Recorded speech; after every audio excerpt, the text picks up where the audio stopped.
జై శ్రీరామ్. భగవద్గీత మొదటి అధ్యాయము అర్జున విషాదయోగము 23వ శ్లోకము.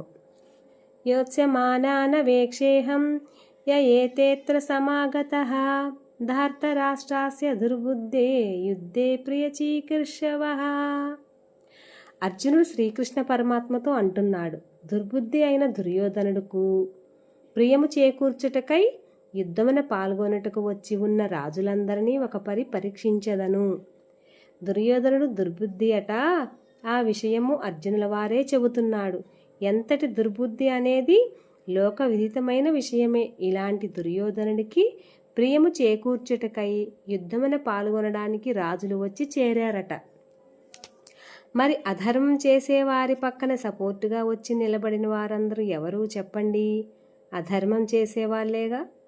పాండవులను నానా హింసలు పెట్టి నానా కష్టాలు పెట్టి వాళ్ళ రాజ్యలక్ష్మిని లాక్కొని తినటానికి తిండి ఉండటానికి నీడ కూడా లేకుండా చేసి అరణ్యాలు పాలు చేసి తిరిగి వచ్చిన తర్వాత కూడా సూది మన మోపే అంత భూమి కూడా నేనివ్వను అని అంతా లాక్కొని ఉన్న దుర్యోధనుడికి ప్రియము చేకూర్చడానికి కొందరు రాజులు దుర్యోధను పక్షాన వచ్చి చేరారట. అంటే ఏమిటి? అధర్మాన్ని బాహాటంగా సమర్థిస్తున్నారు వీళ్ళందరూ. ఎందుకు సమర్థిస్తున్నారు? దుర్యోధనుడి దగ్గర అధికారం ఉంది కనుక, దుర్యోధనుడి దగ్గర ధనం ఉంది కనుక. ఆ ధనం అధికారం వలన దుర్యోధనుడి దగ్గర కావలసినంత పలుకుబడి ఉంది కనుక, దుర్యోధనుడి పక్కన చేరితే అవన్నీ వీళ్ళకు కూడా ఉపయోగపడతాయి కనుక, ఈ ప్రయోజనాలన్నీ పొందటానికి వీళ్ళందరూ దుర్యోధనుడి పక్షాన గుంపులు గుంపులుగా వచ్చి చేరారు. ఈ అధర్మాన్ని సమర్థించటం కారణంగా తర్వాత మహాభారత యుద్ధంలో వీళ్ళందరూ కూడా అర్జునుడి చేతిలో పాండవుల చేతిలో హతమైపోతారు. మనం చూస్తూనే ఉంటాం. ప్రస్తుతం సమాజానికి అతికినట్లుగా సరిపోతుంది ఈ శ్లోకం. అవతలి వాడి దగ్గర రాజకీయంగా ఏవో అండదండలు ఉన్నాయి, పలుకుబడి ఉంది, ఆస్తి ఉంది, ఇంకేవో ఉన్నాయంటే చాలు, ఆ ప్రయోజనాలు ఆశించి కొందరు భజనలు చేస్తూ వాళ్ళు ఎన్ని అధర్మాలు చేసినా మీడియా ముందుకు వచ్చి కవర్ చేస్తూ ఉంటారు.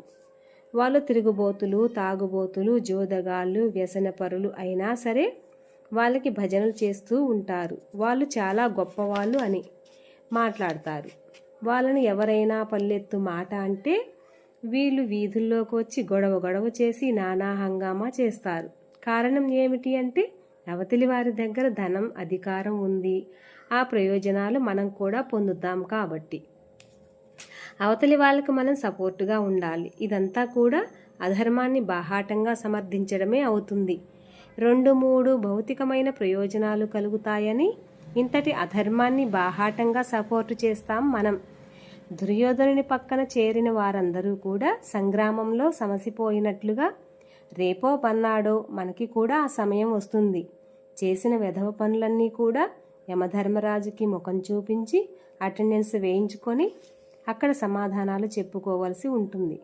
గుర్తుంచుకోవాలి, మనం భగవంతుడు ఒకడున్నాడు, ధర్మం అనేది ఒకటి ఉంది, ధర్మం అనేది సర్వశ్రేష్టమైన విషయము. గుర్తుంచుకొని ఎంత అధర్మం అయినా సరే ఖండించాలి, అధర్మం పక్కన చేరకూడదు. గుర్తుంచుకొని ధర్మమే ఆచరించాలి. జై శ్రీరామ్. కృష్ణార్పణం.